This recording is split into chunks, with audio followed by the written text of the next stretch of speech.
What's up mga money magnet? Ang pangpaswerteng ito ay hugis kamay na naghahatak ng swerte papasok sa tahanan mo.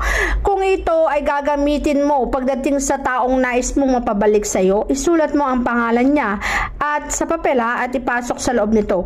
Ang taong yan ay hahatakin mo pabalik, kaya po yan parang may ugat na nakatali, ay ibig sabihin kapag balik niya sa iyo lamang siya at hindi nahihiwalay. Kung ikaw naman ay mahilig sa tayaan, anumang numero na inaalagaan, isulat mo rin sa papel at ang papel na yan ay ipaikot mo pabilugin mo tapos ipasok mo dito sa bote. Ang mga numero na yan sa tayaan ay lalabas at magbibigay sigla sa buhay mo. At syempre kahit ba sabihin natin ang mga numero na yan na inaalagaan mo ay lumabas na, pwede pa po yan ulit lumabas sapagkat nakatali po yan, hahatakin pabalik at papasok sa buhay mo. Ganun din sa negosyo, hahatakin ng maraming customer papunta sa pwesto mo. Mainam na pangpaswerte.